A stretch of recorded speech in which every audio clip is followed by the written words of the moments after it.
డబ్బులు అడుగుతావేమోనని వాళ్ళు ఏం చేస్తారో తెలుసా? రారు. పిల్లలు స్తోత్రం. నువ్వు బాగుపడి ఎట్టకేలకు నువ్వు ఏదో సిట్రైట్ అయిన తర్వాత, ఏదో రకంగా నువ్వు బాగుపడిన తర్వాత వచ్చేయమంటారు తెలుసా? బంధు బలగాలు, అమ్మా నాకు రావటానికి కుదరలేదమ్మా, భారీ వ్యవసాయం పెట్టుకున్నాను, ఇంట్లో పరిస్థితులు బాగాలేవు, వద్దామనుకుని ఎన్నిసార్లు ప్రయత్నించిన రావటమో కుదరలేదు అంటారు. వచ్చిన తర్వాత టీ నువ్వు పోయాలి, వచ్చిన తర్వాత అన్నం నువ్వు పెట్టాలి, వచ్చిన తర్వాత సాధ్యులు నువ్వు ఇవ్వాలి. చూసారా ప్రియులారా? ఇది మనుషుల ప్రేమ. అన్నయ్య వచ్చావు కదా, కూర్చొని అన్నం తిని వెళ్ళాలి. ఇప్పుడు ఖర్చు ఎవరికి అవుతుంది తెలుసా? బాగుపడిన తర్వాత మనల్ని చూడటానికి వస్తే ఎవరైనా ఖర్చు ఎవరికి? మనకి ఖర్చు. అదే మనము మంచంలో ఉన్నప్పుడు వస్తే ఖర్చు ఎవరికి? వాళ్ళ ఖర్చు. వస్తూ పిల్లారా ఒక డజన్ అరటి పండ్లు తీసుకురావాలి, బత్తాయి పళ్ళు తీసుకురావాలి, బ్రెడ్ ప్యాకెట్ తీసుకురావాలి, వెళ్తూ పిల్లారా యాపిల్ పండ్లు తీసుకురావాలి, వెళ్తూ ఒక 500 1000 రూపాయలని చేతులు పెట్టాలి. అదే కనుక బాగుపడిన తర్వాత వస్తే అన్నం నువ్వు పెట్టాలి, టీ నువ్వు పోయాలి, వెళ్ళడానికి ఛార్జెస్ నువ్వు ఇవ్వాలి. ఇది మనుషుల ప్రేమ. మనుషుల ప్రేమ ఇలాగుంటుంది. దేవుని బిడ్డలను ఒకటే మాట అంటున్నా, మనుషులు గనక నీకు తోడుగా వస్తే నువ్వు వాళ్ళకి ఖర్చు పెట్టాలి. మనుషులు గనక నీకు తోడుగా వస్తే ఎవరు ఖర్చు పెట్టాలి? ఒకవేళ నువ్వు ఖమ్మం హాస్పిటల్ వెళ్తున్నావు, ఎవరినైనా తోడు తీసుకెళ్ళావనుకో, అతని ఛార్జీలు నువ్వే పెట్టాలి. మధ్యాహ్నం లంచ్ భోజనం నువ్వే పెట్టాలి. ఆమె రానిపోని ఛార్జీలు నువ్వే పెట్టాలి. అతనికి పిల్లలకు కావాల్సినవన్నీ కొని పెట్టాలి. తనకు నువ్వు గనక మనిషిని తోడుగా తీసుకుని వెళితే అతనికి సమస్తం నువ్వు ఖర్చు పెట్టాలి. కానీ పిల్లారా, దేవుని సెక్షన్ ఎలాగుంటుందంటే, యేసయ్య గనక నీకు తోడుగా వస్తే పిల్లారా స్తోత్రాలు, నీకు యేసయ్య ఖర్చు పెడతాడు. దేవునికి స్తోత్రం కలుగును. యేసయ్య అంటాడు కదా, నేను నీకు తోడుగా వస్తానమ్మా అంటాడు. మనతో గనక ఎవరైనా తోడుగా వస్తే మనం ఖర్చు పెట్టాలి. కానీ యేసయ్య మనకు తోడుగా వస్తే ఆయనే మన కొరకు ఖర్చు పెడతాడు. నీ డబ్బులు అవసరం లేదమ్మా అంటాడు, నీ ఆస్తులు నాకు అవసరం లేదమ్మా అంటాడు. బిడ్డ నువ్వు నాకు నీ హృదయం నాకు ఇస్తే చాలంటాడు. యేసయ్య తోడుగా వస్తే ఖర్చు యేసయ్యది, మనుషులు తోడుగా వస్తే ఖర్చు నీది. అదే నా యేసయ్య తోడుగా వస్తే నీ పాదములకు రాయి తగలకుండా, ఆమె పిల్లారా నీ చుట్టూ దేవదూతల నుంచి నీ జబ్బును నయం చేసుకుంటూ, నీవు ఏడుస్తున్నప్పుడు నిన్ను కంట కన్నీళ్లు తుడుస్తూ నీకు ఓదార్పునివ్వగలిగిన వాడు. ప్రత్యేక సాక్ష్యం వెంకటమ్మ పిల్లార స్తోత్రాలు. ఆమె చెయ్యని పూజ లేదు, వెళ్ళని గుడి లేదు. దేవుని బిడ్డలారా స్తోత్రాలు. నేను ఫ్రాంక్ గా చెప్తున్నా, కొంతకాలం ప్రార్థన కూడా వెళ్ళి పిల్లారి ప్రార్థన కూడా విడిచిపెట్టి ఆమెను మరలా పూజలు పురస్కారాలు చేసింది. కానీ తృప్తి లేదు. తనకు అర్థం కాల యేసయ్య భక్తి. అప్పుడు తనకు పట్టు దొరకల యేసయ్య భక్తి. అందుకని పిల్ల జారిపోయింది ఆ కుటుంబం. కానీ తర్వాత తెలుసుకుంది, యేసయ్యను నేను అలా పట్టుకోకూడదు, పట్టుకుంటే గట్టిగా పట్టుకోవాలని. దేవునికి స్తోత్రం. ఇప్పుడు పట్టుకుంది గట్టిగా, ఇప్పుడు విడిచిపెట్టి ఆస్కారం లేదే. పట్టుకోవడం తెలియకపోతే పిల్ల చేపలు నీకు దొరకవు.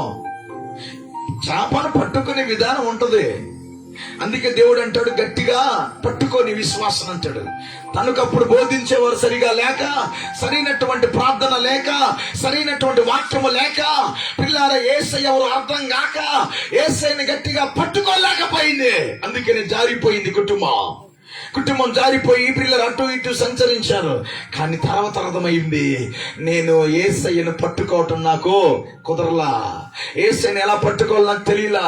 పిల్లల స్తోత్రం. ఈ దాసులు మేము పరిచయం అయినప్పుడు అర్థమైంది, తనకు వాక్యం వింటున్నప్పుడు అర్థమైంది. దేవునికి స్తోత్రం కలుగును గాక. వాళ్ళిద్దరు ఇచ్చిన సాక్ష్యం ఏంటో తెలుసా? పిల్లల స్తోత్రం, ఇక నువ్వు యేసయ్యను విడిచిపెట్టి ప్రసక్తి లేనే లేదు. దేవునికి స్తోత్రం కలుగును గాక. యేసయ్యను విడిచిపెట్టే ప్రసక్తే లేదన్నారు. ఎందుకు తెలుసా? పిల్లలు వారికి అర్థమైంది యేసయ్యను ఎలా పట్టుకోవాలో. ఇప్పుడు పట్టుకున్నారు యేసయ్యను ఎప్పుడైతే వారు గట్టిగా పట్టుకున్నారో, నా యేసయ్య వారి ఇంటిలో అద్భుతాలు చేయటం ప్రారంభించాడు. దేవునికి స్తోత్రం కలుగును గాక. యేసు దేవుడిని నమ్ముకుంటే నా గేదెలు చచ్చిపోతాయి అనుకుంది, యేసు దేవుడిని నమ్ముకుంటే నా దూడలు చచ్చిపోతాయి అనుకుంది. పిల్లలు అదే రాత్రి మేము ప్రార్థన చేసి వెళ్ళిన రాత్రి భయ ప్రాంతులతో తలుపులేసి పడుకున్నారు. పొద్దునే తెల్లవారితే వాళ్ళు లేచి గేదెలు దూడలు చూశారు. ఎందుకు తెలుసా? ఏదైనా గేదె చచ్చిపోయిందేమోనని. ఒక్క దూడ ఒక్క గేదె కూడా చచ్చిపోవాలి. దేవుడికి స్తోత్రం కలుగును గాక. ఆయన చంపే దేవుడు కాదు, ఆయన నాశనం చేసే దేవుడు కాదు, ఆయన పాడు చేసే దేవుడు కాదు. పిల్లలు ఆయన దోచుకునే దేవుడు కాదు, ఆయన ప్రాణం పెట్టే దేవుడు. ఆయన నీకు సమృద్ధిగా ఇచ్చే దేవుడు. ఆయన నీ దగ్గర నిన్ను దోచుకునే దేవుడు కాదు, నీ దగ్గర నుంచి వీళ్ళు లాక్కునే దేవుడు కాదు. ఆయన మనిషి కాదు లాక్కోవటానికి, ఆయన మనిషి కాదు దోచుకోవటానికి. పిల్లలు నీకు ఆయనకి ఏ సంబంధం ఉందని యేసయ్య ఈ లోకానికి వచ్చి మన వాళ్ళు, మన స్నేహితులు, మన అయిన వాళ్ళు, మన బంధువులే మన కొరకు రూపాయి ఖర్చు పెట్టలే, మన కొరకు పిల్లలు ఏది త్యాగము చేయలే. నా యేసయ్యకు నీకు నాకు ఏ సంబంధం లేదు. కానీ యేసయ్య ఈ లోకానికి వచ్చి సంబంధాన్ని కలుపుకొని ఆయన రూపాయి కాదండి, ఆయన ఆస్తులు కాదండి, రూపాయి కన్నా ఆస్తుల కన్నా విలువైనటువంటిది ఆయన ప్రాణం నీ కొరకు పెట్టాడు. నేను అడుగుతున్నా ఈ రాత్రి, నీ అన్నయ్య పెట్టగలడా? నీ భర్త పెట్టగలడా? నీ భార్య పెట్టగలదా? నీ తమ్ముడు పెట్టగలడా? నీ కడుపులో పుట్టిన బిడ్డ నీ కొరకు ప్రాణం పెట్టగలడా? నీతో పాటు నేను కూడా చచ్చిపోతానండి అంటది భార్య. భర్త చనిపోయిన తర్వాత పిల్లారా 4-5 రోజులు ఏడ్చిద్ది, తర్వాత కన్నీళ్లు రావో. పిల్లారా నీతో పాటు నేను కూడా చచ్చిపోతానంటాడు భర్త. కానీ భర్త కాల్చబడుతున్నప్పుడు, గోతులో పెట్టబడుతున్నప్పుడు, నువ్వెందుకు వెళ్ళి గోతులో పడుకో, నువ్వెందుకు వెళ్ళి కట్టెల్లో కాల్చబడవు? పిల్లారా ప్రాణం విలువైనది కదా, మరి యేసయ్య ప్రాణం విలువైనది కాదా? యేసయ్య ప్రాణం విలువైనది కాదా? కానీ నిన్ను నన్ను ఆయన ఏం చేశాడు తెలుసా? ప్రేమించాడు. నిన్ను నన్ను ఆయన ప్రేమించాడు. కాబట్టి ఆయన ప్రేమకు నిదర్శనంగా నేను మిమ్మల్ని ప్రేమిస్తున్నానంటానికి యేసయ్య ఏమన్నాడు తెలుసా? 2 చేతులు చాచాడు, 2 చేతులు సిలువలో చాచి అంటాడు, బిడ్డ నిన్ను నేను ఇంతగా ప్రేమిస్తున్నానని. ఆయన కలువరి సిలువలో మన కొరకు ఏం పెట్టాడంట?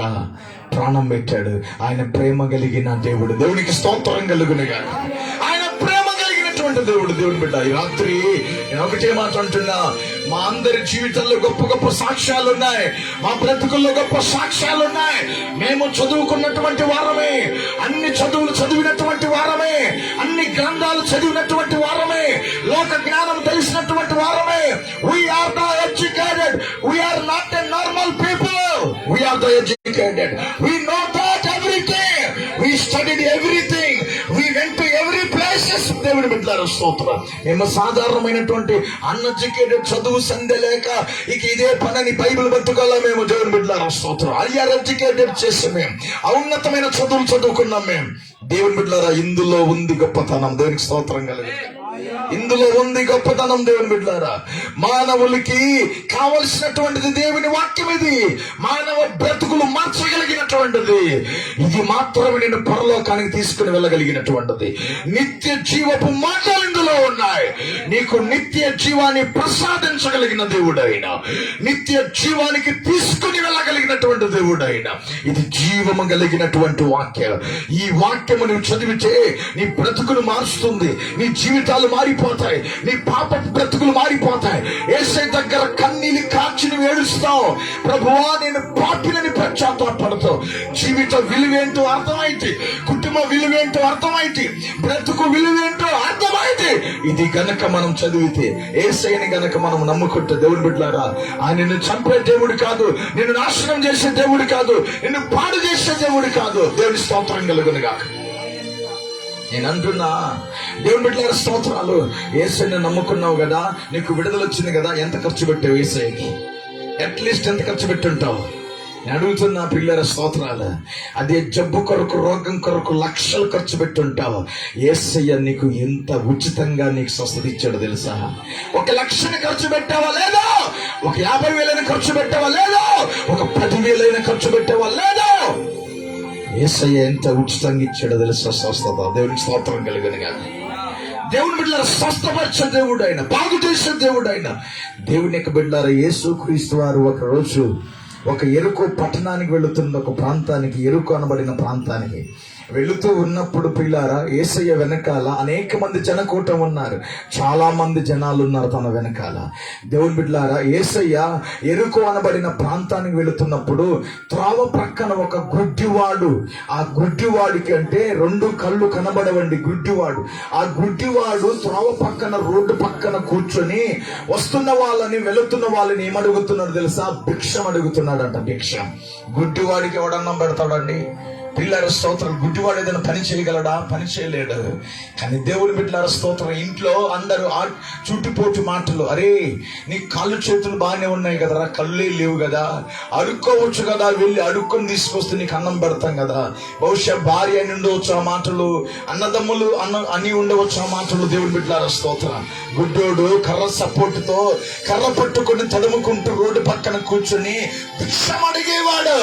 ఆ భిక్షము తీసుకొచ్చి దేవుడి బిడ్డలారా ఇంట్లో ఇస్తే తనకు అన్నం పెట్టేవాళ్ళు. ఈ రోజు ఎవరండి ఫ్రీగా నీకు అన్నం పెట్టేది?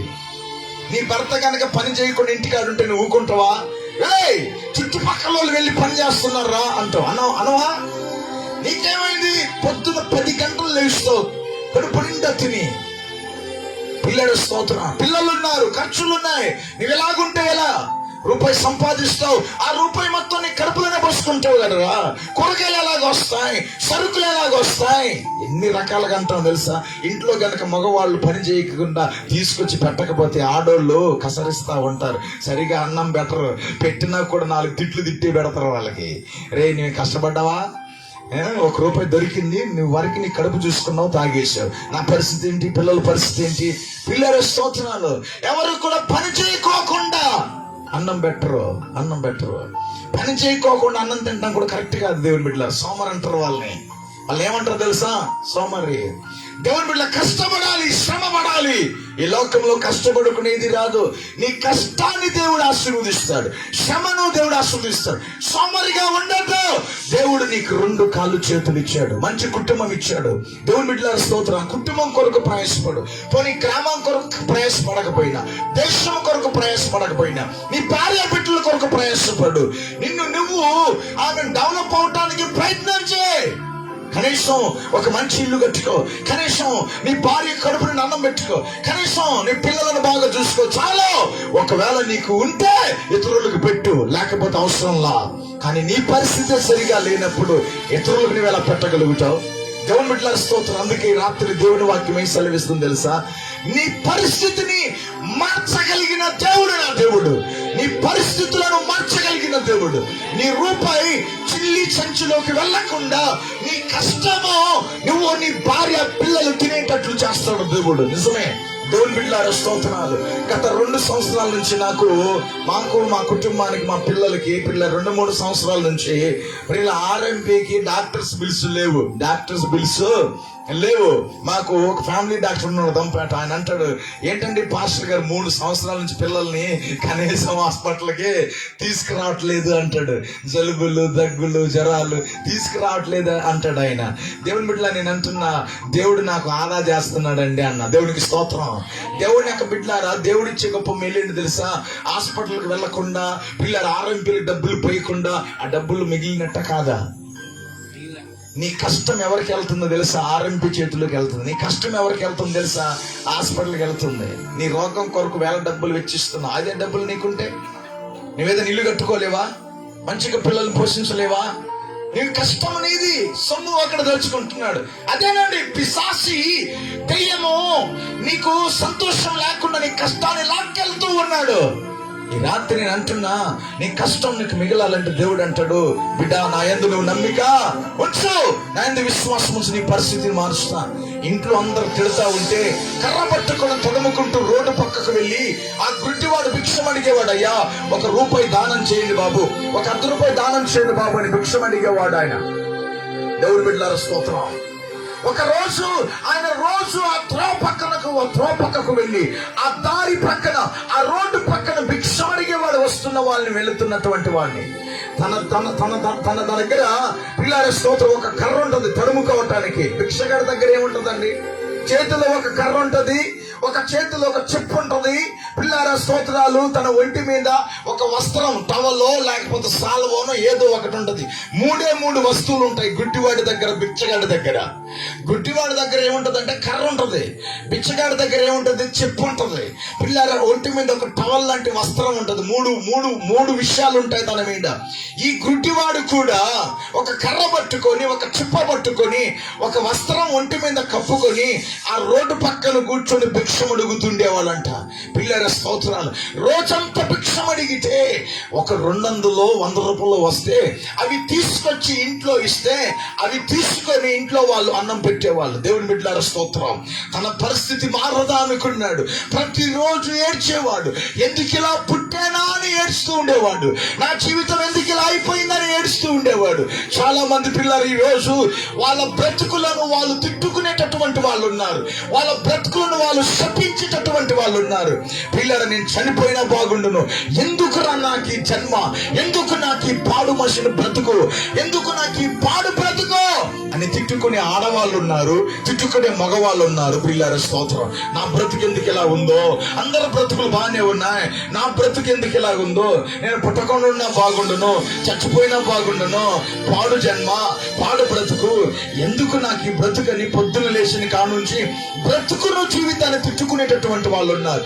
తను తాను శపించుకునేటటువంటి వాళ్ళు ఉన్నారు. ఈ గుడ్డివాడు కూడా ప్రతిరోజు కూడా ఎందుకు పుట్టానా, అందరూ కూడా మంచిగా ఉన్నారు, నాకే ఎందుకు కళ్ళు లేవా, నాకే ఎందుకు ఇలా దేవుడు నన్ను ఇలా సృష్టించాడని తన బ్రతుకును తను తిట్టుకుంటూ ఉన్నాడు. దేవుని బిడ్డ, ఒకవేళ నీ పరిస్థితిని బట్టి ఈ రోజు నీ బ్రతుకును నువ్వు తిట్టుకుంటున్నావేమో, తిట్టుకోవద్దండి దయచేసి. మానవ జన్మ గొప్ప జన్మ. దేవుని బిడ్డలారా సంతోషించు. మానవునిగా పుట్టినందుకు, ఓ కుక్కగానో ఓ నక్కగానో ఓ జంతువుగానో పుట్టనందుకు, మానవునిగా పుట్టినందుకు నువ్వు సంతోషించాలి. ఎందుకు తెలుసా? మానవులకినండి పరలోక రాజ్యం, మానవులకినండి నిత్య జీవం, జంతువులకి పక్షులకి వృక్షాలకి కాదు. నువ్వు నిత్య జీవం నీకు కలిగి జీవించాలంటే, నిత్య జీవానికి చేరాలంటే మానవ జన్మకే దేవుడు ఆ నిత్య జీవాన్ని దేవుడు ప్రసాదించాడు. దేవునికి స్తోత్రం, దేవునికి మహిమ కలుగును గాక. హల్లెలూయా. ఒక రోజు ఆ త్రో పక్కన కూర్చొని భిక్షం అడుగుతున్నాడు. ప్రతిరోజు పిల్లలు భిక్షం అడుగుతున్నాడు. ఒక రోజు తన జీవితంలో ఒక అద్భుతమైనటువంటి అదృష్టం ఎదురైంది. చాలా మంది అంటారు కదా, వాడికి అదృష్టము తట్టిందిరా, వాడికి స్టార్ వెలిగింది అంటారు. ఏమంటారు? వాడి స్టార్ వెలుగుతుంది, అందుకనే వాడి స్టైల్ అలాగుంది. వాడికి ఏం వెలుగుతుంది అంటారు? స్టార్ వెలుగుతుంది. మనం ఏం ఆపలేం వాడిని. ఏంటండి వాళ్ళు అలా డెవలప్ అవుతున్నారంటే అంటారు కదా, వాళ్ళ స్టార్ తిరిగింది. ఇప్పుడు ఏమంటారు? వాళ్ళ స్టార్ తిరిగింది. ప్రతి ఒక్కరు కూడా ఆశపడతాడు, ఎప్పుడైనా నా స్టార్ తిరగదా. దేవుని బిడ్డలారా స్తోత్రం. చాలా సార్లు పిల్లల స్తోత్ర భర్తలు అంటా ఉంటారు, ఏమండి ఆ పక్కింటి ఆవిడి మంచి బంగారం గొలుసు కొనుక్కుందండి అంటే ఆయన అంటాడు, ఏమే ఎప్పటికైనా నా స్టార్ తిరిగిద్దే, తిరిగినప్పుడు నీకు నెక్లెస్ ఏంటి వడ్డానం కూడా తీసి పెడతానని అలాగా ఏదో భార్యను కొంచెం సంతోష పెట్టుకుంటూ తీసుకెళ్లి భర్తలు ఉన్నారు. అప్పుడు వరకు ఏదో ఒక ఆనందం, నీ స్టార్ ఎప్పుడు తిరిగిద్దో, నీ చెయ్యి ఎప్పుడు నడిచిద్దో, నువ్వు నాకు ఎప్పుడు వడ్డానికి కొని పెడతావో గాని అవన్నీ జరిగే విషయాలు కాదులే కానండి. సంతోషం, మంచి భర్తను దేవుడు నాకు ఇచ్చాడు, కొంచెం అన్నం పెడతానంటదావా. ఎవరి స్తోత్రం కలిగిన. నువ్వు వడ్డానం కొని పెట్టిన అవసరంలా, నువ్వు బంగారపు నెక్లెస్ గొలుసులు కొని పెట్టిన అవసరంలా. నువ్వు మంచిగా ఉంటే, నువ్వు మంచిగా చూసుకుంటే నా భర్త బంగారం అంటదా. దేవుని స్తోత్రం. పిల్లలు, దానికి మించిన సంతోషం ఏమి కూడా ఉండదు. ఆనందంగా బ్రతకాలి ఈ జీవితాలు. ఎంతకాలం బ్రతుకుతావు? భవిష్యత్తు 70 సంవత్సరాలు. ఏ ఆస్తులు ఏమి అంతస్తులు కూడగట్టుకుని తీసుకుని వెళ్తావా? ఒక్క రూపాయి కూడా తీసుకుని వెళ్ళవు. పిల్లల స్తోత్రాలు. చనిపోయినాడు ఏదైనా తీసుకుని పోతాడా? బిల్డింగులు కట్టుకున్నాడు, ఆస్తులు సంపాదించుకున్నాడు, ఆస్తులు బిల్డింగులు బంగారం ఏదైనా తీసుకుని వెళ్తాడా? వెళ్ళడు కదా ఎవడు. కానీ ఎందుకు ఇంత ప్రయాస, ఎందుకు ఇన్ని మోసాలు, ఎందుకు ఇన్ని అబద్ధాలు, నరకానికి మోసం.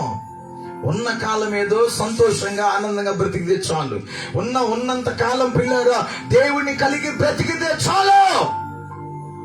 ఏది కూడా తీసుకుని వెళ్ళలేవు.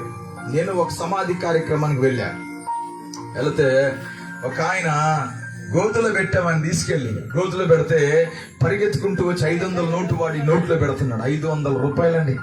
500 తీసాడు. తీసి ఆ చనిపోయిన శరీరం గోతులో పెట్టాం కదా, ఆ గోతులో ఉన్న శరీరం నోట్లో 500 పెట్టాడు. అవి తీయకూడదంట. మళ్ళా నా స్నేహితుడండి, నా స్నేహితుడు నన్ను అనేక సార్లు అడిగాడు, అన్న ఒక 100 రూపాయలు ఇవ్వమని అడిగాడు.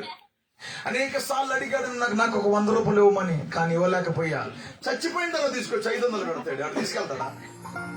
వాడు బతికున్నప్పుడు నాకు ఒక 100 ఇవ్వయ్యా, 50 ఇవ్వని అడిగితే నువ్వు ఇవ్వలా. ఈ రోజు వాడు చచ్చిపోయిన తర్వాత చక్రమని పర్సు తీశాడు, 500 నోటు తీసి ఆడి నోట్లో కుక్కాడు. 500 నోటు తీసి వాడి నోట్లో కుక్కాడు. ఇంకొకడు వచ్చాడు ప్రియులారా, మళ్ళీ పరుగున సందులో దూరం ఆయన వచ్చాడు. వచ్చి ఇంత పొగాకు ప్యాకెట్ దాంట్లో వేసాడు. పొగాకు ప్యాకెట్ వేసాడు దాంట్లో. నాకు షాక్ అయిపోయింది. ఏం చేస్తారు, ఇది ప్రార్థన సమాధి, ప్రార్థన కార్యక్రమాలు, పొగాకు దాంట్లో వేస్తాం ఏంటంటే ఆయన అన్నాడు, వాడు చనిపోయినాడు, పొగాకు అంటే పిచ్చండి అన్నాడు. నీకెలా తెలుసు అంటే, పొద్దున లేచి ఇంత పొగాకు కోసం నా దగ్గరకు వస్తాడు. అన్నా కొంచెం తుంపుంటే తుంచి అన్నాన్ని వస్తాడు. అయితే వాడు పొగాకు నములుతాడా అయ్యారు. నాకు అప్పుడు అర్థమైంది, స్నేహితులందరూ అక్కడికి వచ్చి బయటపడ్డారు వీళ్ళందరూ సమాధి దగ్గరికి. అప్పుడు దాకా తెలియదు వీడికి పొగాకు నములుతాడని, అప్పుడు దాకా తెలియదు వీడు చుట్టాలు తాగుతాడని. నన్ను మాయ చేశాడు, నన్ను మాయ చేయొచ్చు, కానీ స్నేహితుల దగ్గర మాయాలు సాగం. వాళ్ళు ఫ్లాట్ గా ఉంటారు. వాళ్ళు ఒక ఆయన పరిగెత్తుకుంటూ వచ్చి చుట్టాలందులో వేసేస్తున్నాడు. ఏంట్రా చుట్టాలు వేస్తున్నావు అంటే, వాడికి చుట్టాలంటే ఇష్టం. నీకెలా తెలుసు? పొద్దునే కూర్చొని బయటికి వెళ్ళి ఇద్దరం ఒకే చుట్టను షేర్ చేసుకుంటాం మేమన్నాడు వాడు. చూసారా పిల్లల స్తోత్రం? ఇంకొకడు వచ్చి కొంచెం పిల్లల మూత తీసి క్వార్టర్ పోస్తున్నాడు. ఏంటిరా క్వార్టర్ పోతామంటే ఆయన అంటాడు. అప్పుడప్పుడు మా దగ్గరకు వచ్చి మేమిద్దరం క్వార్టర్ తాగుతాం. అరే వీడు విశ్వాసం అంటారో పిశాస అన్నాలి, వీడికి ప్రార్థన సమాధి చేయాలి నేను అంటే. ఇంతవరకు నా దగ్గర నటించాడు, భక్తి నటించాడు, అందుకనేమో చచ్చిపోయాడు. దేవునికి స్తోత్రం కలుగును గాక. నటన, కపట జీవితాన్ని, మోసపూరితమైన జీవితాన్ని దేవుడు క్షమించాడు. వేసినైనా క్షమిస్తాడు, కానీ వేసిదారని దేవుడు, మాయా మోసాలు దేవుడు క్షమించాడు. దేవుడు పెట్టినారు స్తోత్రం. దేవుడి వాక్యం సెలవిస్తే యథార్థంగా జీవించు, నమ్మకంగా జీవించు. ఫ్యాక్ట్ ఉండాలి. రోడ్డు మీద నీ బ్రతుకు అలాగే ఉండాలి, ఇంట్లో కూడా మనం బ్రతుకు అలాగే ఉండాలి. మనకు చప్పట్లు అవసరం లేదు, జేజేలు అవసరం లేదు, సన్మానాలు అవసరం. భూమి మీద ఎవరు నిన్ను మంచోడని అనకపోయినా పర్వాలా, దేవుడు ఒక్కడు నువ్వు మంచిదాని అంటే చాలు. దేవుడికి స్తోత్రం కలుగును కాదు. మనుషులందరూ నీకు వ్యతిరేకంగా నిలబడినా పర్వాలా, పిల్లలు ఎవరు కూడా నీకు ఒక మార్క్ వేయకపోయినా పర్వాలా, అందరూ సున్నాలు నీ కొరకు వేస్తే సంతోషించి యేసయ్య ఒకటే ఒక మార్క్ వేస్తాడు. అన్ని సున్నాల దగ్గర పక్కకు ఒక మార్క్ వేసాడంటే అవి కోట్ల సంఖ్యలు పెరిగిపోతాయి, లక్షల సంఖ్యలుగా పెరిగిపోతాయి. దేవుడికి స్తోత్రం కలుగునుగా. ఈ రాత్రికాల సమయంలో పిల్లరా, నేను ఒక మాట అంటున్నా. త్రోవ పక్కన కూర్చున్నటువంటి భిక్షగాడికి ఒక రోజు ఒక మంచి తరుణం వచ్చింది. తన జీవితంలో యేసయ్య తటస్థించాడు. యేసుక్రీస్తు ఆ మార్గం గుండా వెళుతూ, పిల్లల స్తోత్రాలు, యేసయ్య ఆ గుడ్డివాడు భిక్షం అడుగుతున్న ఆ రోడ్డు మీద నుంచి వెళ్తున్నాడంట యేసయ్య. దేవుడికి స్తోత్రం కలుగునుగా. విస్తారమైన జనకూటం యేసయ్య వెనకాలన్నాడు. గుడ్డివాడు పిల్లారు ఇలా తడుముతూ ఒక ఆయన లట్టుకొని పట్టుకున్నాడు. పిల్లల స్తోత్రం. గుడ్డివాడు ఇలా కనబట్టుకుని తడుముతూ ఉన్నాడు. చాలా మంది ఆ రోడ్డు మీద వెళ్తా ఉన్నారు. వెళుతుంటే ఇలాగే తడిమి లట్టుకొని పట్టుకున్నాడు. అరే బాబు ఎవడురా నువ్వు అన్నా, నీ పేరేంటిరా? నేను పండుని అన్నాడు వాడు. అరే పండు, ఈ రోడ్డు మీద ఎవర్రా వెళుతున్నారని అడిగాడు ఆయన. గుడ్డోడు యేసయ్య ఏమన్నాడు తెలుసా? అన్నా యేసయ్య వెళుతున్నాడు అన్నా అన్నాడు. ఏమన్నాడు? యేసయ్య అన్నా చెప్పు అన్నా. యేసయ్య గుడ్డోడికి ఏం చెప్పాడు ఆయన? అన్నా యేసయ్య వెళ్తున్నాడు అన్నా అన్నాడు. ఫస్ట్ టైం ఆ మాట విన్నాడు ఆయన. ఆయన చాలా సంవత్సరాల నుంచి రోడ్డు పక్కన భిక్షం అడుగుతున్నాడు. భిక్షం ఆ మార్గంలో ఎమ్మెల్యేలు వెళ్ళారు చాలా సార్లు, ₹1 పెట్టలా. ఓట్లు అడిగారు, బాబు ఓట్లు ఇవ్వండి. ఎంపీ కార్లు వెళ్ళి ₹1 పెట్టలా. ఎమ్మెల్యేలు వెళ్ళారు, ₹1 పెట్టలా. డబ్బున్న కార్లు వెళ్ళి అనేక సార్లు ఎవడు పట్టించుకోవాలా. పిల్లలు ఎవరికి వాళ్ళు దాటుకుని వెళ్ళిపోయారు. కానీ ఒక రోజు యేసయ్య వెళుతున్నప్పుడు గుడ్డోడికి గాలి స్పర్శ తగిలింది. ఆయన అంటున్నాడు ఒక ఆయన పట్టుకుని, బాబు ఈ రోజు ఏదో నాకు కొత్తగా ఉంది ఈ మార్గంలో. ఎవరో మహనీయుడు ఈ మార్గం గుండా వెళుతున్నాడు. ఇన్నిసార్లు చాలా మంది వెళ్ళారు, కానీ నాకు ఈ రోజు ఏదో ప్రత్యేకంగా నన్ను తాకుతుంది నా హృదయాన్ని. ఎవరో ఉన్నతమైన వ్యక్తి వెళుతున్నాడు ఈ మార్గంలో. బాబు ఎవరు ఆ మార్గం గుండా వెళ్ళేది? ఎందుకు ఆయనను ఇంతమంది వెంబడిస్తున్నారు? ఎందుకు ఆయనను ఇంతమంది ఆయన వెంట వెళుతున్నారు? ఆయన ఎవరు బాబు? ఆయన ఎవరు నాన్న అని అడిగాడు గుడ్డోడు. అడిగితే ఈ పండు లాంటి అన్నాడు కదా. అరే బాబు, యేసుక్రీస్తు నజరేయుడైన యేసయ్య ఈ మార్గం గుండా వెళుతున్నాడు అన్నాడు ఆయన. అప్పుడు ఆయన ఏమన్నాడు తెలుసా?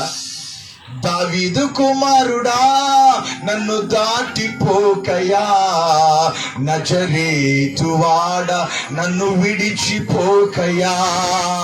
దావీదు కుమారుడా నన్ను దాటిపోకయా, నజరేతువాడ నన్ను విడిచిపోకయా. దావీదు కుమారుడా నన్ను దాటిపోకయా, నజరేతువాడ నన్ను విడిచిపోకయా. వాడనయ్యా నా కన్నులు తెరువవా, మూగవాడనయ్యా నా స్వరమునియవా. వాడనయ్యా నా కన్నులు తెరువవా, మూగవాడనయ్యా నా స్వరమునియవా. వాడనయ్యా నా తోడు నడువవా, వాడనయ్యా నా తోడు నడువవా. దావీదు కుమారుడా నన్ను దాటిపోకయా, నజరేతువాడ నన్ను విడిచిపోకయా. దావీదు కుమారుడా నన్ను దాటిపోకయా, నజరేతువాడ నన్ను విడిచిపోకయా. నజరేతువాడ నన్ను విడిచిపోకయా. యేసయ్య ఆ మార్గం గుండా గుడ్డోడు కూర్చుని ఉన్నప్పుడు పిల్లరా, కూర్చోరా గుడ్డోడు అని కూర్చో. ఈ గుడ్డోడు అనుకుందాం, ఈ కూర్చొని ఉన్నాడు ఇలా. యేసయ్య ఏం చేశాడు తెలుసా? పిల్లర స్తోత్రం, ఆ గుడ్డోడు ముందు నుంచి వెళ్ళిపోయాడు. ఇలా వెళ్ళిపోయాడు యేసయ్య, ఇలా అంత దూరం వెళ్ళిపోయాడు. అప్పుడు ఆ గుడ్డోడు ఏమంటున్నాడు తెలుసా? దావీదు కుమారుడా, దావీదు కుమారుడా నన్ను దాటిపోకయా, నన్ను దాటిపోకయ్యా. దేవుని స్తోత్రం కలిగినగా. ఏమంటున్నాడు ఆయన? దావీదు కుమారుడా, గట్టిగా దావీదు కుమారుడా నన్ను దాటిపోకయా, నన్ను కరుణించయ్యా, నన్ను కరుణించయా. ఇలా కేకలు వేస్తుంటే పక్కన వాళ్ళు ఏమన్నా తెలుసా? నువ్వు గుడ్డోడివి, నువ్వు గుడ్డోడు కదా, నువ్వు గుడ్డోడు లెక్క నుండు అడుక్కుంటున్నావు కదా, అడుక్కో. నీకు యేసయ్య ఎందుకురా, నీకు దేవుడు ఎందుకురా, రూపాయి ఉంటుంది తీసుకో అని తిట్టాడండి ఒక ఆయన. చూడండి ఆయన బాధ ఏంటి? గుడ్డోడు కదా, ఆయన బాధ భిక్షకుడు కదా, ఆయన దేవుని మొరపెడుతున్నాడు. నాకెందుకు బాధ? సమాజం ఎట్టుంటుందండి. మళ్ళీ దావీదు కుమారుడా నన్ను దాటిపోకయా. అలాగా ఆయన కేకలేస్తా ఉంటే, బాబు నువ్వేం బాధపడకరా నాన్న, నేను యేసయ్య దగ్గర తీసుకెళ్తానని తీసుకెళ్ళాలి కదా. మనుషులు అలా చేయలా. నువ్వు గుడ్డోడివి, నువ్వు భిక్షగాడివి, నీకెందుకురా దేవుడు? అడుక్కో, రూపాయి అడుక్కో, కానీ నీకెందుకు దేవుడు? నువ్వెందుకు కాకలేస్తున్నావు అని మనుషులు తనను ఏం చేశారు తెలుసా? కించపరిచి మాట్లాడారండి, అనేక తొక్కేశారండి. ఎవరు కూడా తనను యేసయ్య దగ్గర తీసుకెళ్ళట్లా. కానీ ఆయన ఆశ ఏంటో తెలుసా? యేసయ్య దాటి వెళ్ళిపోతూ ఉన్నాడే, ఇక నాకు అవకాశం లేదా, ఇక యేసయ్య నన్ను చేరుకోలేదా. అందరూ కూడా ఏమన్నారు తెలుసా? నువ్వు గుడ్డోడివిరా, నీ భార్య నిన్ను తిడతారా ప్రతిరోజు, నీ పిల్లలు నిన్ను తిడతారా ప్రతిరోజు, నీకు విలువ ఎక్కడుందిరా, నీకు ఘనత ఎక్కడుందిరా, నువ్వు రోజు అడుక్కునేవాడివి, ఒక రూపాయి పావులు అడుక్కో, నీకెందుకురా గుడి, నీకెందుకురా దేవుడు, నీకెందుకురా ఉన్నతమైన విషయాలు అని అంటూ ఉంటే ఆయన ఏం చేశాడు తెలుసా? నలిగిపోయాడు, కృంగిపోయి నా పరిస్థితి ఇంతేనా అని ఈ మనుషులనే మాటలు ఏది పట్టించుకోకుండా గట్టిగా కేకలు వేశాడంట. దావీదు కుమారుడా నా యేసయ్యా. దేవుని స్తోత్రం కలుగునుగా. ఆయన ఇలా అనలా, ఎలాగన్నాడు తెలుసా? చదవండి ఒకసారి వాక్యం పిల్లల. స్తోత్రం. లూకా సువార్త చదువు గట్టిగా. దావీదు కుమారుడా నన్ను కరుణించయ్యా. కేకలు వేసాడంట, కేకలు. మనుషులెవ్వరూ తన కేకలు వినట్లేదండి. అయ్యే నా బాధ నిమిత్తం నేను ప్రార్థన పెట్టించుకుంటే నీకేంట్రా బాధ? నా బాధ నిమిత్తం నేను గుడికి వెళ్ళి నా బాధలు నేను పడుతుంటే కనీసం వచ్చి 4 మంచి మాటలు చెప్పి బలపరచాలే గాని ఏమంటున్నారు తెలుసా? చదువు ఆయనను. అక్కడ మనుషులు ఏమన్నారు ఆయన్ని?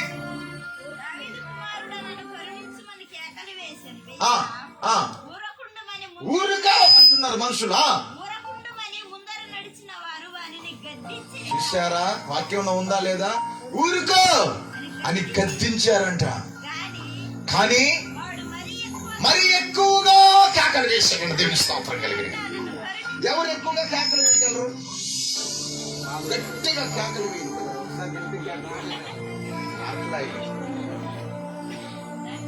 పిల్లల స్తోత్రం. గుడ్డోడు కూర్చున్నాడండి, చేతిలో కర్ర ఉంది, చేతిలో చెప్పు ఉంది. పిల్లల స్తోత్రాలు. ఇలాగా ఒక టవల్ ఉంది దాని మీద. టవల్ అంటే వస్త్రం అండి. ఒక చేతిలో కర్ర, ఒక చేతిలో చిప్ప. బాబు 1 రూపాయి దానం చేయండి. ఆయన ఒక మాట అడిగాడు, బాబు ఈ మార్గం మొన్న ఎవరు వెళ్తున్నారయ్యా అంటే వాళ్ళు అన్నారు యేసయ్య వెళుతున్నారు అన్నాడు. అప్పుడు ఆ గుడ్డోడు ఏం చేశాడు తెలుసా? పోతే పోయింది, యేసయ్యతో నాకేంటి సంబంధం అనుకున్నాడు. ఆయన అనుకున్నాడా? అనుకోవాలా. దాని అర్థం ఏంటంటే యేసయ్యని పిలిచే ముందు ఇంతకు ముందు చాలా మందిని పిలిచాడు. ఆయన చాలా మందిని పిలిచాడు. ఎవరు కూడా తనను ఏం చేయాల? కరుణించలా. ఎవరు కూడా పట్టించుకోవాలా. ఎవరు కూడా ప్రేమించలా. దేవుని బిడ్డ, ఒకవేళ నువ్వు కష్టాల్లో కన్నీళ్ళు ఉన్నావేమో, బాధల్లో ఇరుకులు ఉన్నావేమో, మనుషుల వైపు నువ్వు మొరపెడితే ఎవరు నీ మొరెనరు. ఈ రాత్రి నేను అంటున్నా, మనుషులు నీ చుట్టూ ఉన్నటువంటి మనుషులు నీ జీవితాన్ని ఎంతగా కించపరిచినా, నీ జీవితంలో ఎన్ని బాధలు సృష్టించినా, నువ్వు ఒకటే నీ లక్ష్యం యేసయ్యకు మొరపెట్టు. దేవుడి స్తోత్రం కలిగిన. ఆయన ఏం చేస్తాడో తెలుసా? దావీదు కుమారుడా, నన్ను కరుణించయా, నన్ను దాటి వెళ్ళిపోతున్నావో అని కేకలు వేశాడు గట్టిగా. వేసేసరికి ఫస్ట్ సారి యేసయ్య వినలా. మరలా 2వసారి గట్టిగా కేకలు వేశాడు. దావీదు కుమారుడా, నన్ను కరుణించయా, నువ్వు కూడా నన్ను దాటి వెళ్ళిపోతున్నావా? నీకు కూడా నేను చేదైపోయానా? నీకు కూడా నేను అసహాయం అయిపోయానా? నా భార్యకు నేను అసహాయం అయిపోయా, నా భర్తకు నేను అసహాయం అయిపోయా, నా తల్లిదండ్రుల పిల్లలు నన్ను చెదరించారయ్యా. నీవు దేవుడు కదయ్యా, నన్ను విడిచి వెళ్ళిపోతున్నావా అని గట్టిగా కేకలు వేస్తే యేసయ్య ఆగిపోయాడు. ఆగిపోయి ఏమన్నాడు తెలుసా? లూకా సువార్త 10:50 చదవ.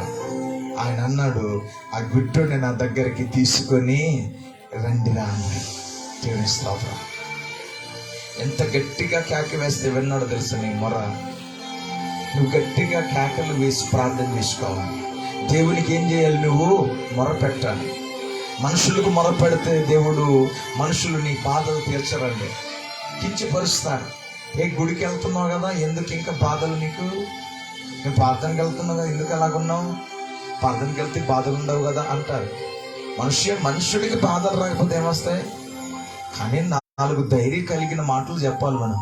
బాధపడుకో, నువ్వు బలంగా ప్రార్థించే, నువ్వు నమ్ముకున్న దేవుని గట్టిగా పట్టుకో. సరే, నీ నమ్మకము నీది, నువ్వు గట్టిగా పట్టుకుని ఆరాధన చేయి. ఎందుకు అలాగున్నావు? ప్రతి వారం గుడికెళ్ళు, ప్రతి వాక్యం విను అని బలపరచాలి. ఏం కాదులే పిల్లల స్తోత్రం. అమావాస్య, పౌర్ణమి, చీకటి వెలుగు, 12 గంటలు చీకటి, 12 గంటలు వెలుగు. కష్టాలు ఎప్పుడు ఉండవు. నీకు కూడా మంచి రోజులు వస్తాయిలే. నువ్వు బలంగా ప్రార్థించి ధైర్యంగా ఉండవు. 4 ధైర్యం కలిగిన మాటలు చెప్పాలే కానీ బాధపడేటటువంటి వారి మీద ఇంకా 4 రాళ్ళు వేసి ఏమైంది నీ పరిస్థితి, ఇంకా నువ్వు బాగుపడవే అని బాధ పెట్టకూడదు. దేవుని స్తోత్రం కలుగునుగా. పిల్లల, దేవుని వాక్యం సెలవిస్తుంది. ఆయన ఏం చేశాడు తెలుసా? యేసయ్య గట్టిగా కేకలు వేసినప్పుడు పిల్లల యేసయ్య ఆగి అన్నాడు కదా, అతన్ని నా దగ్గరికి తీసుకురండి. అప్పుడు ఒక ఆయన వచ్చి అన్నాడు, అరే గుడ్డుడా, నీ మొర యేసయ్య విన్నాడు రా, నిన్ను తన దగ్గరికి తీసుకోరమ్మని అంటున్నాడు రా యేసయ్య అన్నాడు. అప్పుడు ఆయన అన్నాడు, ఏంటి యేసయ్య నన్ను పిలుస్తున్నాడా? నా ప్రార్థన విన్నాడా? నా గుడ్డోడు ప్రార్థన విన్నాడా? నా బుచ్చగాడి ప్రార్థన విన్నాడా? ఆయనకి నాకు ఏ సంబంధం లేదు కదా. ఏమోరా, ఆయనకి నీకే సంబంధం లేకపోయినా నీ ప్రార్థన విన్నాడు. వాళ్ళు అన్నారు కదా, అయ్యే నువ్వు చాలా ధన్యుడురా, మేము అనేక సంవత్సరాల నుంచి ఆయన వెంట తిరుగుతున్నాం, ఆ మొర ఆయన వినలేకపోయాడు. ఇంకా మాకు అపాయింట్మెంట్ దొరకట్లా ఆయనతో మాట్లాడటానికి. కానీ నువ్వెంత అదృష్టవంతుడురా, ఒక్క కేకేసావు, ఆ గట్టిగా కేకేసావు, ఆ ఒక్క కేకకు యేసయ్య ఆగిపోయి నిన్ను పిలుస్తున్నాడు అన్నాడు. అప్పుడు ఆయన ఏం చేశాడు తెలుసా? యేసయ్య నన్ను పిలుస్తున్నాడా, యేసుదేవుడు నన్ను పిలుస్తున్నాడా, నా మొర విన్నాడా అని. బిడ్డోడు ఏం చేశాడు తెలుసా? భిక్షగాడు లేచి వెళతా ఉన్నాడు. ఒక పక్క చిప్ప, ఒక పక్క కర్ర, ఒంటి మీద టవల్ ఈ పట్టుకొని వెళ్తా ఉన్నాడు. పిల్లాడు వెళుతూ ఉండి మధ్యలో ఆగిపోయాడు. నలుగురు అడుగుతున్నాడు, ఏంట్రా గుడ్డాడా ఆగిపోయా, స్పీడ్ గా వెళ్ళరా, ఏసై దగ్గరికి వెళతాను, ఏసై దగ్గరికి వెళతా, ఖచ్చితంగా వెళతా, మీ అందరి సపోర్ట్ నాకు అవసరం లేదు, నేను ఒక్కడనే వెళతా అని ఆయన ఏం చేశాడు తెలుసా? తడుముతూ వెళ్తున్న కర్రను చూశాడు, పిల్లారా ఆమె భుజం మీద టవల్ చూశాడు, అదే రీతిగా చిప్ప చూశాడు. 50 వచనం చదువు ఒకసారి, 10:50. స్తోత్రం. మార్క్స్ వార్త 10:50. అంతటా వాడు బట్టను పారవేసి, దేవుని స్తోత్రాన్ని జ్ఞాపకం చేసుకోండి. అంతటా వాడు ఏం చేశాడంట? బట్టను సర్రను లాగి ఏం చేశాడు తెలుసా? బట్టను ఏం చేశాడు? పారేసేసాడు. ఇక అది రైటు. బట్టను ఏం చేశాడు? ఇదేంటి పాపం అండి. పాపం పెట్టుకుని ఏసే దగ్గరికి వెళ్తావా? ఏసే నేను బాగు చేస్తాడా? బట్టను ఏం చేశాడు? వస్త్రం అంటే మన జీవితం, పాప జీవితం ఇది. దాన్ని ఏం చేశాడు తెలుసా? పారేశాడు. కర్రను చూసావా? కర్రను విసిరేసేసాడు. చిప్పును చూసావా? చిప్పుని విసిరేసేసాడు. ఏసేసి దగ్గరికి ఒక్కడ వెళ్ళిపోయి తరుముకుంటూ అందరూ అంటున్నారు, రే గుడ్డోడా, చిప్పు ఇడిచిపెట్టావు, కర్ర విసిరేసావు, వస్త్రాన్ని విసిరేసావు, ఈ 5 సంవత్సరాలు ఈ చిప్ప, ఈ కర్రే కదా నీకు భోజనాలు పెట్టింది, వాటిని పడేస్తా ఉన్నావు. వెళుతున్న ఒకవేళ పని అవ్వకపోతే, ఒకవేళ స్వస్థత జరగకపోతే మళ్ళీ వచ్చి ఈ కర్ర ఈ చిప్ప పట్టుకోవాలరా, ఎందుకైనా మంచిదిరా వాటిని దాచిపెట్టుకున్నారు చాలా మంది. ఆయన అన్నాడు, అరే బిడ్డ, నీకు అర్థం కావట్లా, పిలిచినోడు ఎమ్మెల్యే ఎంపీ కాదురా, సర్వ సృష్టి కలిగిన దేవుడు. వెళ్ళిన తర్వాత పని అవ్వటం అంటూ ఉండదు. ఒకే రాయికి గొలియాతు పడిపోవాలి. 5 రాళ్ళు తీసుకున్నాడు దావీదు. అవసరంలా ఒకటి తగిలితే తగలదా, గురి తప్పిపోదన్న విషయం ఉండదు. ఒకటే రాయి గొలియాతు కూలిపోయినాడు. వెళ్ళిన తర్వాత పని అయితా అవ్వదా అనేది ఉండదు. ఆయన ఒకటే మాట అన్నాడు, అరే మిమ్మల్ని ఎందుకు దేవుడు పిలవట్లేదు తెలుసా? మీకు నమ్మకం లేదు. ఇంకా మీరు చిప్పలు, కర్రలు, పాపాలు తగిలించుకొని ఒంటి మీద పెట్టుకుని వెళ్తున్నారా, అందుకే మీకు స్వస్థత లేదు. నన్ను చూడండిరా, ఈ చిప్ప నాకు ఇక అవసరంలా, ఈ కర్ర నాకు అవసరంలా, ఈ వస్త్రం నాకు అవసరంలా. పిలిచింది ఎమ్మెల్యే, ఎంపీ, పంచాయతీ ప్రెసిడెంట్ కాదురా, వీళ్ళందరినీ సృష్టించిన సర్వశక్తి కలిగిన దేవుడు నన్ను పిలిచాడు. ఆయన దగ్గరకు వెళుతున్నప్పుడు ఈ చిప్పతో నాకేం పని, ఈ కర్రతో నాకేం పని, ఈ వస్త్రంతో నాకేం పని.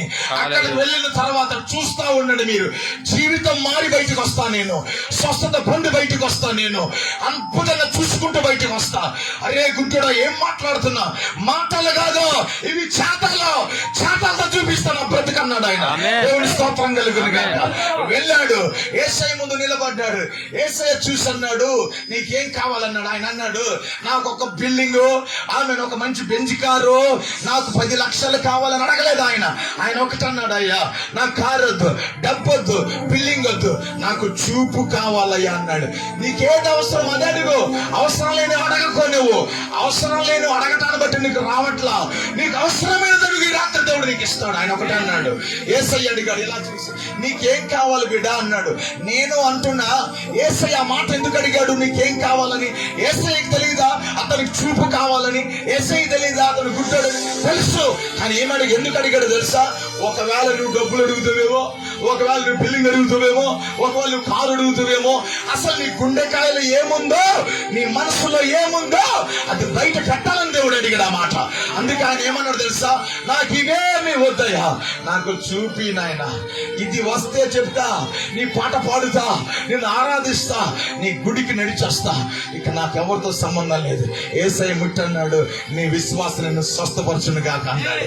అప్పుడే కళ్ళు తెరబడ్డా. దేవుడి స్తోత్రం కలిగింది గాక. కళ్ళు తెరవటముతోనే ఎవరిని చూశాడో తెలుసా? భార్యను, బిడ్డను, అన్నను, తమ్ముడు కాదు, సృష్టికర్త అయిన నా యేసునాథుని ముఖం చూశాడు ఆయన. దేవుడి స్తోత్రం కలిగింది గాక. వెళ్ళిన తర్వాత పని అవటం ఉండదు. నువ్వన్నీ తీసేసి యేసు దగ్గరకు వెళితే, నీ పాపాలు నిండా తగిలించుకుని వెళ్తే పని అవ్వదు. పిల్లలు అవి విడిచిపెట్టి యేసుతో నువ్వు అడుగులు వేయి, అద్భుతమైన కార్యాలు జరుగుతాయి. దేవుని స్తోత్రం కలిగినగా. ఇంకా వస్త్రం అనే పాపం నీ మీద ఉందా? కర్రనే చిప్పని పాపాలు తగిలించుకుని వెళ్తున్నావా? పిల్లల స్తోత్రం. వెళ్ళిన తర్వాత పని కాకపోతే మరలా దీంతో పని అని కొంతమంది దాచిపెట్టి, అయ్యా నన్ను బాగు చేయా అని వెళ్తారు. వెళ్ళిన తర్వాత బాగా అవ్వలేదనుకో, మళ్ళీ వెనక్కి తిరిగి వచ్చి మళ్ళీ తీస్తారు. మళ్ళీ ఇదే జీవితం. నో, అవసరం లేదు. ఆ పాడు జీవితాన్ని, ఆ పాప జీవితాన్ని విడిచిపెట్టు. ఈ రాత్రి నా దేవుడు నీ జీవితం అద్భుతం చేయబోతున్నాడు. దేవుడి స్తోత్రం కలిగిన నా యేసయ్య నిన్ను స్వస్థపరచబోతున్నాడు ఈ రాత్రి. పిల్లల స్తోత్రం. నీ మంచి మనసు, నీ హృదయం ఆయన కావాలి. నీ ఆస్తులంతా అవసరంలా తీసే, విడిచిపెట్టు. తగిలించుకున్న పీసెస్ జీవితాన్ని మార్చుకో. ఆ వస్త్రం నీకొద్దు, ఆ చుప్ప నీకొద్దు, ఆ కరం నీకొద్దు, ఆ పాపం నీకొద్దు, ఆ శాపం నీకొద్దు. తలలు వంచండి, ప్రార్థన చేసుకున్నాం ఈ రాత్రి. దేవుని బిడ్డల స్తోత్రం. ఒక్కసారి ఈ రాత్రి కాల సమయంలో ప్రభువా నన్ను మార్చు నాయన, నన్ను రక్షించు నాయన, నన్ను బలపరచు నాయన. తండ్రి ఈ రాత్రి దేవుని బిడ్డ మార్పుతో, ఒక ఉన్నతమైన మార్పుతో యేసు దగ్గరికి రా. ఉన్నతమైన మార్పు దేవుని బిడ్డల స్తోత్రం. నువ్వు తగిలించుకున్నటువంటివి బహుశా నీ పాప జీవితాలు, బహుశా పిల్లలతో నువ్వు మాననటువంటి అలవాట్లు ఇంకా నీ జీవితంలో ఉన్నాయేమో. అవే నిన్ను పాడు చేస్తూ ఉన్నాయి, అవే నీ కుటుంబాన్ని పాడు చేస్తూ ఉన్నాయి, అవే నీ కుటుంబంలో సంతోషాన్ని ఇవ్వలేకపోతున్నాయి. నువ్వు మాననటువంటి ఒక అలవాటు, నువ్వు విడిచిపెట్టినటువంటి ఒక అలవాటు, వాటిని విడిచిపెట్టి యేసు దగ్గరికి రా. పని అవ్వటం అంటూ ఉండదు. మరలా పోయి ఆ పాడు బతుకు, ఆ చెప్ప కర్ర బతుకుని అడుక్కునే పరిస్థితి ఉండదు. దేవుడి బిడ్డ ఆయన యేసు దగ్గరకు వచ్చి అన్నాడు, పిలిచినోడు సృష్టికర్తరా, పిలిచినోడు సర్వశక్తి కలిగిన దేవుడు, మానవ దేహాన్ని నిర్మాణకుడు ఆయన. కన్నేంటే గుండెకాయను కూడా లోపల పెట్టగలిగిన వాడు ఆయన. కొత్త సృష్టిని చేయగలిగిన వాడు ఆయన. ఎండిన ఎముకలను జీవింప చేయగలిగిన వాడు ఆయన. ఇక నాకు చిప్ప కర్రతో పని నాకు విడిచిపెట్టాడు. వాక్యము చదువు పారేసాడంట, విసరగొట్టేశాడు, విసిరేసేసాడు కాదు, అందకుండా. ఈ రాత్రి దేవుని బిడ్డ నీ జీవితంలో విడుదల కావాలి, స్వస్థత కావాలి. ఆ స్వస్థతని అనుభవించాలంటే నువ్వు విడిచిపెట్టిన జీవితాన్ని, పారేసిన జీవితాన్ని మరలా తగిలించుకోవద్దు. యేసయ్యని కలిగి ముందుకు సాగిపో. ప్రార్థన జీవితాన్ని కలిగి ముందుకు సాగిపో. విశ్వాసం కలిగి ముందుకు సాగిపో. నీకు నిత్య జీవాన్ని నా యేసయ్య ఇస్తాడు. ఈ రాత్రి నీ కొరకు పరలోక రాజ్యాన్ని సిద్ధపరుస్తున్నాడు ప్రభు. నిన్ను బలపరిచే దేవుడు ఆయన, నిన్ను రక్షించే దేవుడు ఆయన.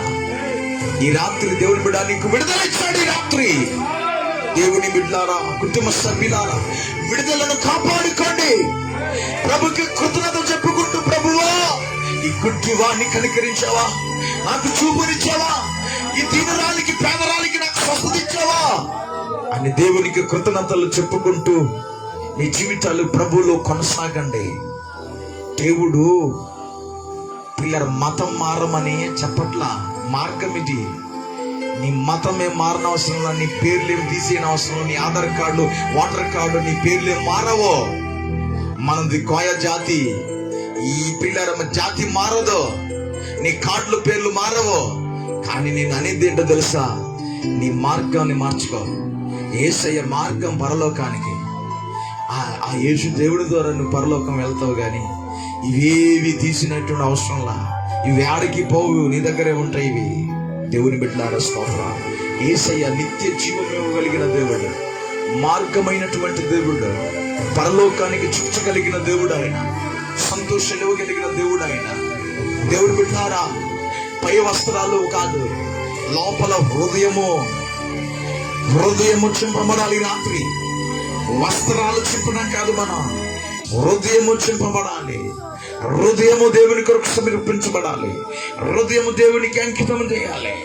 మార్పు లోపల నుంచి స్టార్ట్ అవ్వాలి. ఎవడో తీసి పడేయరా అంటే పడేలా గుడ్డోడు. తనలో కలిగిన మార్పు అది. తను డిసైడ్ చేసుకున్నాడు, తను నిర్ణయించుకున్నాడు, ఇవేవి నాకు అవసరం లేదని పడేశాడు. ఎవరో చెప్తే చేయలా. తనకు కలిగిన విశ్వాసం, నాకు యేసయ్య ఉంటే చాలు, యేసునాథుడు ఉంటే చాలు, ఓడితో నాకు అవసరం లేదని, నేను నిత్య జీవానికి వెళ్ళాలి, నేను నా కుటుంబం బాగుండాలి, మనుషులు కాదు, మనుషులతో సంబంధాలు కాదు. ఒక్కసారి అంతరంగంలో కలిగిన మార్పు అది. నిజమే, దేవుడు అది చూసి వెంటనే స్వస్థత ఇచ్చాడు తనకి. ఈ రాత్రి చెప్పు పిశాసితో, దేవుని బిడ్డ, ఏ పిశాసి, నీకు నా మీద అధికారం లేదని చెప్పి రాత్రి, నీకు సంబంధించినటువంటి నేను విడిచిపెట్టా, పారేసా, ఇక నా మీద నీకు అధికారం లేదని చెప్పు. ఈ రాత్రి యవనస్తుడో చెప్పు, నీకు అలవాట్లు మార్చుకో, సాతాను సంబంధమైన తీసి పరాయి. దేవుడు నీకు స్వస్థత ఇస్తాడు. రాత్రి యేసు నిన్ను విడిచిపెట్టడు, నీతోనే ఉంటాడు. ప్రేమ కలిగిన దేవా, మా ప్రియ బుగ్గపాడు ప్రాంతాన్ని గ్రామస్తులను దీవించండి నాయన. అందరం ఒక జాతి వారమునైనా ప్రభువానైనా మాకున్న బాధలు వేదనను బట్టి నిన్ను విశ్వసించి మాకు స్వస్థతనిచ్చావు, నిత్య జీవాన్ని సిద్ధపరుస్తున్నావు. మాలాంటి బ్రతుకుల మీదకు నువ్వు దిగి వచ్చావయ్యా. మాలాంటి జీవితాలను బ్రతుకులను జాతిని మీరు మార్చినందుకు, నిత్య జీవానికి సత్య మార్గంలోనికి మమ్మల్ని నడిపించినందుకు స్తుతిస్తూ ఉన్నా. అనేక అవస్థల వ్యవస్థలు పడిన వెంకటమ్మ గారి కుటుంబం యేసయ్యను వారు గట్టిగా పట్టుకున్నారు నాయన. అలా గట్టిగా పట్టుకుని దేవుని వాక్యం చేత ముందుకు వెళ్ళాలని ఆశపడుతున్నా. మనుషులందరూ ఒక పక్కనైతే బిడ్డోడు పక్షాన ఎవ్వరూ లేరు, కానీ ఒక్కడవే నిలబడ్డావయ్యా. నువ్వు ఒక్కడ ఉంటే చాలు నాయన, మా జీవితాల్లో విడుదల ఉంది నాయన. నిశ్చయంగా ఈ కుటుంబాన్ని చేరి కూడి వచ్చిన బిడ్డలందరినీ ధారాళంగా దీవించమని ప్రార్థిస్తున్నాను. నీ దాసుని మోజేసిన ప్రభువా, తన భార్యను దాసురాలను దీవించి ప్రాంతంలో పరిచర్యలో నిలబెట్టి బలపరచండి దేవా. మీ దాసులు ఇచ్చిన ఈ సమయాన్ని బట్టి స్తుతిస్తూ, నీ పిల్లల గృహంలో వాక్యం చెప్పటానికి మీరు ఇచ్చిన కృపను బట్టి స్తోత్రములు. చేరికూడి వచ్చిన బిడ్డలను బట్టి స్తుతిస్తున్నాం తండ్రి. నేను ఒక్కొక్కరిని పేరు పేరున దీవించండి. యవ్వనస్తులను, చిన్నవారి, పెద్దవారిని మీకే మహిమ ఘనత తెలియపరుస్తూ యేసు నామములో ప్రార్థిస్తున్నాం తండ్రి.